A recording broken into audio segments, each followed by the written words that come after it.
Até virar uma franquia multimilionária e parte da cultura pop, Power Rangers passou por uma jornada incrível e cheia de histórias que, se você ainda não conhece, tá no lugar certo. Hoje a gente vai conhecer a trajetória, os perrengues e os causos de Power Rangers desde a saída do Japão até se tornar um ícone da cultura pop mundial. Bora?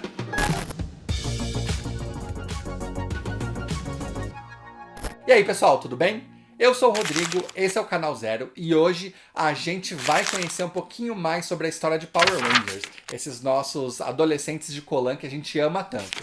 Mas antes da gente falar sobre essa história, a gente precisa voltar algumas décadas no passado. A gente também precisa falar de um cara que você certamente conhece, o Stan Lee.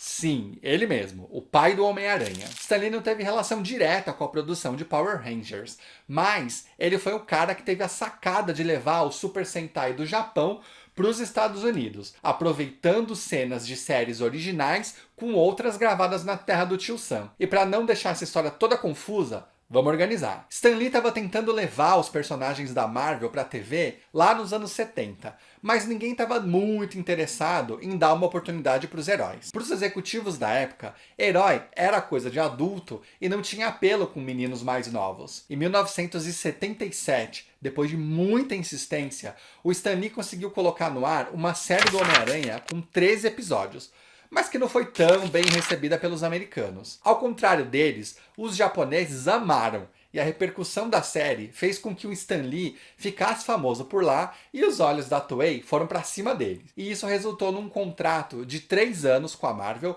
para uso das obras. A Toei podia produzir Marvel no Japão e a Marvel podia produzir Toei nos Estados Unidos. Dessa parceria saiu a série Super Sentai do Homem-Aranha com 41 episódios, Battle Fever J, que seria aí uma versão japonesa do Capitão América, o Danziman e o Sun Vulcan. Sun Vulcan, aliás, era o preferido do Stan Lee. A série de 1982 tinha uma pegada nos moldes do que viria a ser Power Rangers aí anos depois. Com o programa em mãos, Stan Lee levou para Margaret Loesch, executiva da Marvel na época, para tentar a sorte na tela dos Estados Unidos. Stan walked into my office one day with a 3/4-inch video cassette, and he says, "Maggie, I think I've found a hit for us." I said, "Okay." He says, "Take a look," and he just put it on my desk. And it sat there a couple days, and finally I looked at it, and I walked down to his office. I said, "Stan, you know that cassette you gave me, it was all in Japanese." He says, "I know, but wasn't it funny?" I said, "Well, as a matter of fact, it was." And I said, "It was pretty crazy." And he says, "Yeah, well, why don't we, look, we can get the rights from Watanabe, and why don't we do something with it?" And I said, "Okay, here's what we'll do. I'll authorize $25,000. Let's take the show and cut a trailer out of it, a presentation tape, and add US voices and create the story, and we'll go out and present it." Com isso, a Marvel conseguiu lançar o Sun Vulcan em algumas cidades com população japonesa e conquistou um pequeno público, mas bem fervoroso. As outras emissoras, no geral as grandes, que recusaram, elas achavam tosco demais, japonês demais e violento demais. Sem o sucesso que o Stan Lee esperava, acabou que em 1985 ele devolveu de volta os direitos para a Toei e vida que segue. Em paralelo, lá em 84, um outro cara tinha ido ao Japão e assistido um episódio aleatório de Bioman.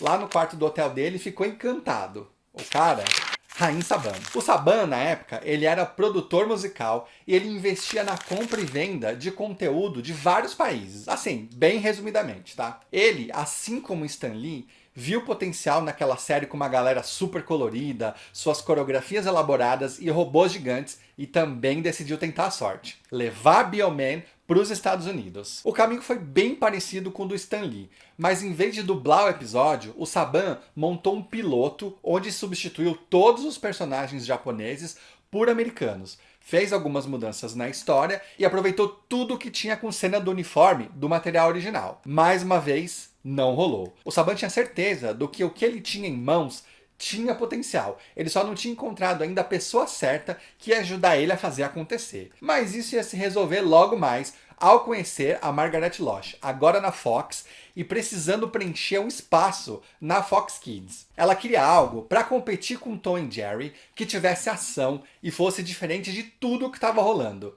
E aí eu vou deixar ela contar para vocês o que aconteceu. And I said, well, I need something that's funny, but with action. Because I'm counter-programming, and 7:30 in the morning is a great time period, but I will only succeed if I have something really different and fun with action. He says, 1 moment, please, darling. And he raced out, and he came running back with a video cassette. He says, don't get mad at me, but take a look. You might like this. It might be what you're looking for.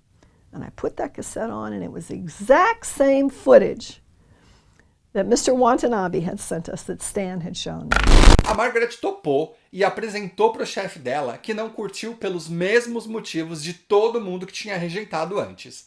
Mas ao contrário do resto do povo, ele pediu que ela produzisse um piloto e testasse. Se funcionasse, ele ia encomendar mais episódios. A temporada a ser gravada deixa de ser Bioman e passa a ser Zyuranger, que era a temporada Super Sentai que estava rolando no Japão lá em 1992. Com roupas, Zords de dinossauro, que era a tara geral da galera e que teve um timing impressionante. E que quem assistiu o nosso vídeo do Super Mario Bros, que eu vou deixar aqui no card, já sabe bem do que eu tô falando. Com o sinal verde, veio o orçamento de $100 mil, que não era nada para colocar um episódio de pé. O Saban colocou mais 100 do bolso dele e conseguiu montar um piloto quase completo, com 17 minutos e que tem link aqui na descrição para quem quiser assistir. Mas termina aqui primeiro, tá? A Margaret, que já acreditava no sucesso, teve a sua confirmação final durante o teste do episódio com crianças. I watched the kids behind the glass at the testing. And of course the little boys went crazy. But that's not when I knew it would be a hit. I knew it would be a hit when there were 2 little girls in the room with them. There were girls in the room, and a couple little girls were talking, and one little girl said, I love the Pink Ranger, and the other little girl said, well, I like the Yellow Ranger, and then the first little girl said, well, I like both of them because they kick butt. This is what the little kids were saying, and I said, it's a hit. Para criar os demais episódios, a Margaret liberou para o Saban um orçamento de $15 mil para cada episódio, o que era bem pouco. Mas como o Saban estava confiante, ele penhorou a casa dele para fazer acontecer e mal sabia ele que o investimento ia valer. Ela também pediu parte dos direitos de merchandising para o canal. A responsa que Power Rangers teria lá no seu lançamento não era pouca não, viu? No ano de lançamento da série, a gente estava com a série animada e maravilhosa do Batman, Tiny Toons e X-Men 92, lembra? Isso aqui a gente só está citando alguns dos exemplos. E enquanto o Saban tinha uma casa para penhorar, os Rangers, com o salário que eles ganhavam, tinham dinheiro para comprar uma coca e um salgado. Por não serem atores profissionais, a galera não tinha suporte de nenhum sindicato, o que fazia com que eles trabalhassem assim, à exaustão, com jornada tipo entre 12 e 15 horas diárias, 6 dias por semana. E tudo isso por $600 semanais e nenhum centavo de residual, que é aquele pagamento que os atores normalmente recebem pelas reprises dos conteúdos que eles atuam, sabe? Possivelmente essa deve ser a razão da Audrey Dubois, a Ranger amarela lá do episódio piloto, ter pulado fora do projeto e dado lugar a Chi Trang, que chegou pulando na mesa dos executivos e arrebentando a boca do balão. All the probably 20 people back for the screen test.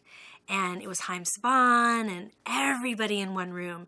Twee was sitting outside of the room and she said, I don't know if I can do this, Katie.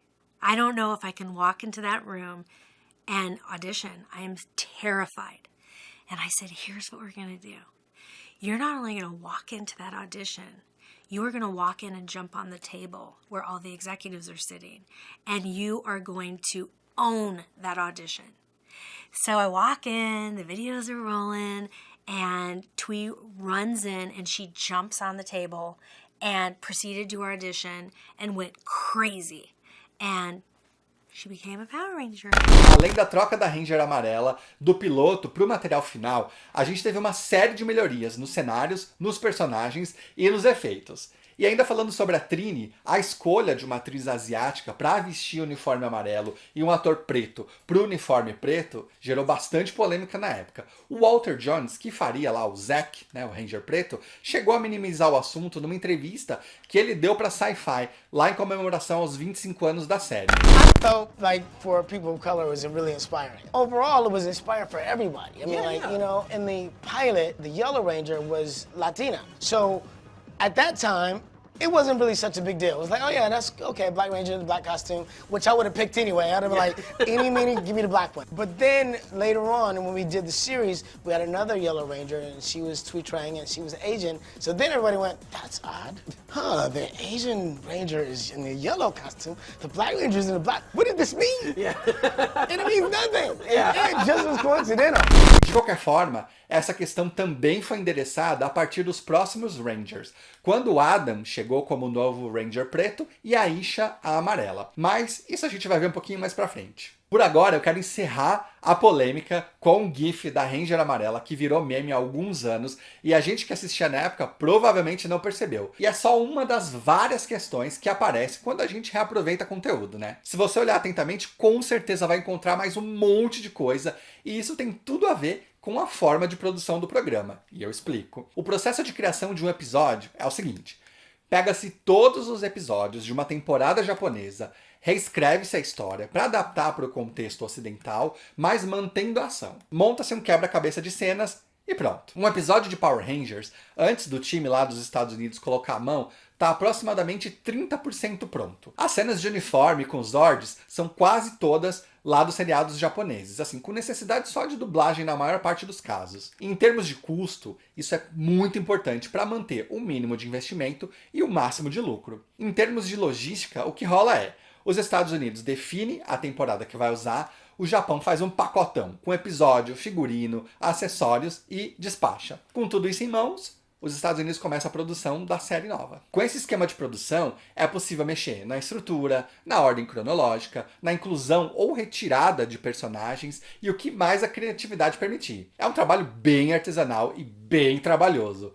Para a gente entender na prática, os 153 episódios das séries Zeo Ranger, Die Ranger e Kaku Rangers se transformaram em 145 episódios do Mighty Morphin Power Rangers e 10 de Alien Rangers. A primeira fase dos Power Rangers tem no total 3 temporadas e elas serviram para criar o modelo que ia ser reproduzido em todas as temporadas seguintes, à exaustão. Um grupo de escolhidos com uniforme colorido precisa salvar o planeta, a galáxia ou qualquer coisa que você quiser preencher nesse espaço de uma ameaça do mal, usando robôs gigantes em batalhas que começam com os Rangers enfrentando vilões menores, depois uma espécie de chefão que fica gigante e é derrotado novamente. O que mudou depois de Mighty Morphin foi a retirada desse termo, inclusive, que gerou polêmica em alguns países pela sonoridade próxima a morfina, e a inclusão de títulos como Turbo, Zell, Força Animal e por aí vai. Sobre os personagens iniciais e suas características, se você é daquele tipo que gosta de cavar bem fundo,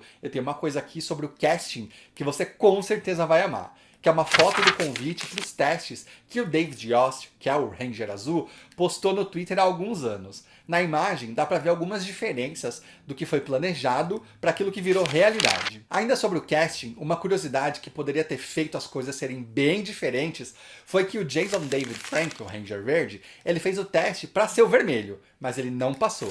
Mais adiante, ainda na primeira temporada, ele teve a oportunidade de retornar como o queridinho da série e recorrente em várias temporadas. Durante as gravações da série, não era só o excesso de carga horária que era o problema. A Amy Jo Johnson e o David Yost quase foram eletrocutados durante um acidente elétrico na gravação de um episódio. Além disso, o David Yost também era assediado e xingado, assim, descaradamente, pela equipe de produção e pela galera dos bastidores, só pelo fato dele ser gay. I walked off set one day.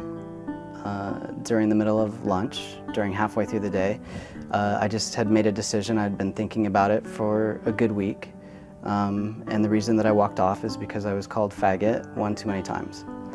So I had just heard that several times while working on the show, from creators, producers, writers, directors. It's not that people can't talk about me and have their opinion about me, but continuing to work in an environment like that is really difficult. And I myself was struggling with who I was or what I was, and to be made fun of on some level, or to be stereotyped or put into a category and sort of saying you're not, basically I just felt like I was continually being told I'm not worthy of where I am because I'm quote-unquote a gay person and I'm not supposed to be an actor and you can't be a superhero. A história mexeu bastante com o psicológico dele, que veio a deixar a série depois de algum tempo, mas não antes dos seus 3 colegas, o Walter Jones, o Austin St. John e a Thuy Trang, que se juntaram para reivindicar melhoria nas condições de trabalho e um pagamento mais justo, e ganharam uma promoção, mas para o mercado de trabalho. O trio foi substituído pela Karen Ashley, o John Young Bosch e o Steve Cardenas. Apesar do risco, a troca foi bem sucedida e criaram até uma historinha para amarrar bem as pontas. Vamos iniciar a cerimônia de transferência de poder de Jason, Zack e Trini para Rock, Adam e Aisha. Erga a espada.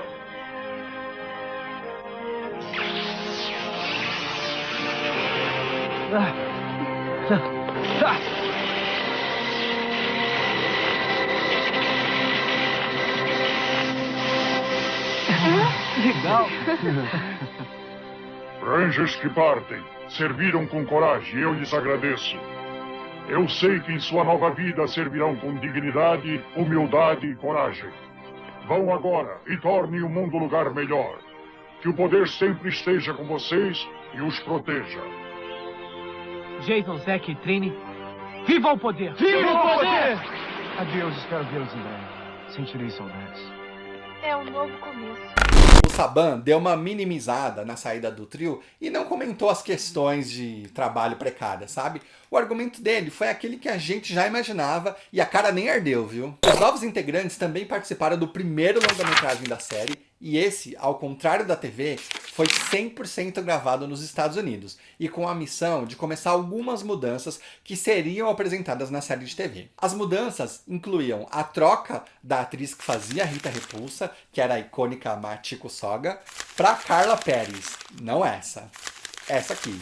Eu não tenho maturidade, gente, pra Carla Perez. Tô aqui falando do filme, troca de elenco, mas nem comentei sobre a estreia do seriado, né? Bom, a história dos 5 adolescentes da Alameda dos Anjos, escolhidos por Zordon para proteger a Terra da ameaça da vilã intergaláctica Rita Repulsa, ou simplesmente Power Rangers, estreou na Fox Kids no dia 28 de agosto de 1993 e foi um sucesso imediato. A estreia, sincronizada com uma linha de bonecos, fez com que Power Rangers desaparecesse da prateleira como água. O lucro da série, só em 1993, foi de 300 milhões de dólares e saltou para 1 bilhão só com as vendas de 1995. Será que esse lucro todo pagou a casa do Saban?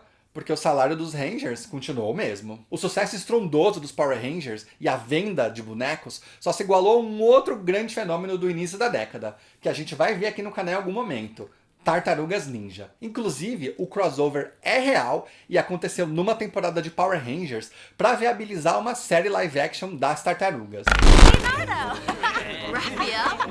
So the Mutant Ninja Turtles are for real? Yeah. Hey, we couldn't believe they were really Power Rangers either. Pretty trippy. As for me, I never doubted your existence for a minute, Miss Yellow Ranger.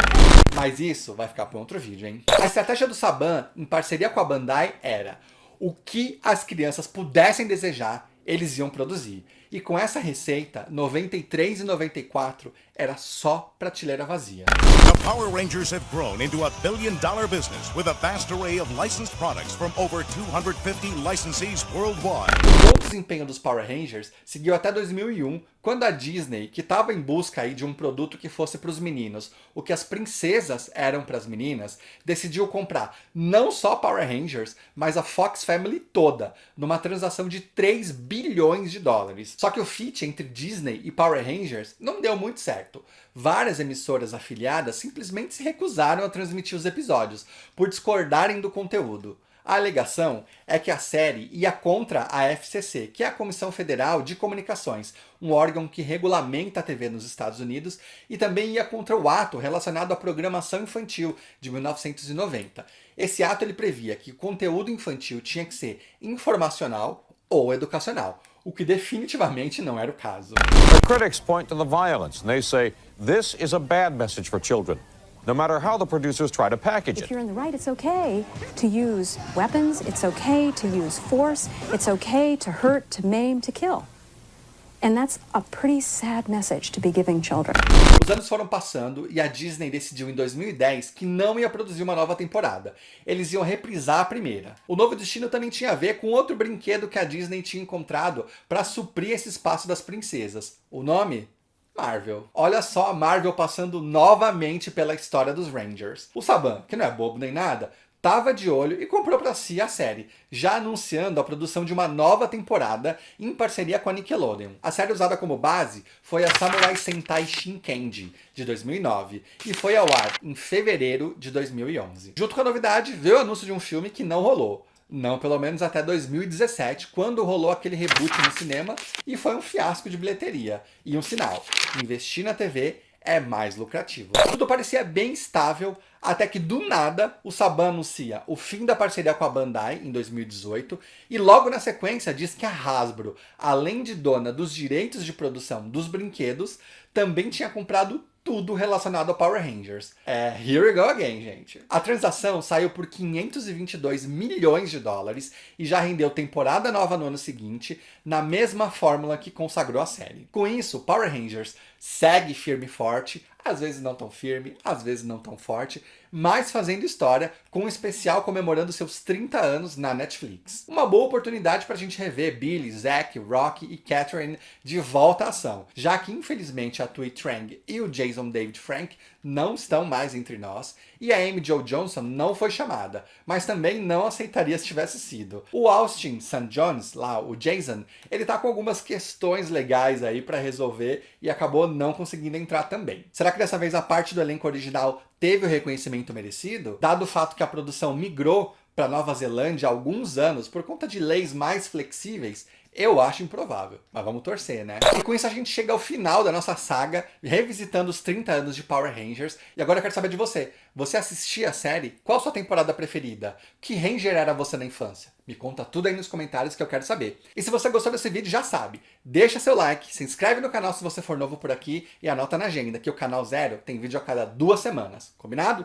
Então é isso, agora eu vou ficando por aqui, a gente se vê no próximo vídeo e até já!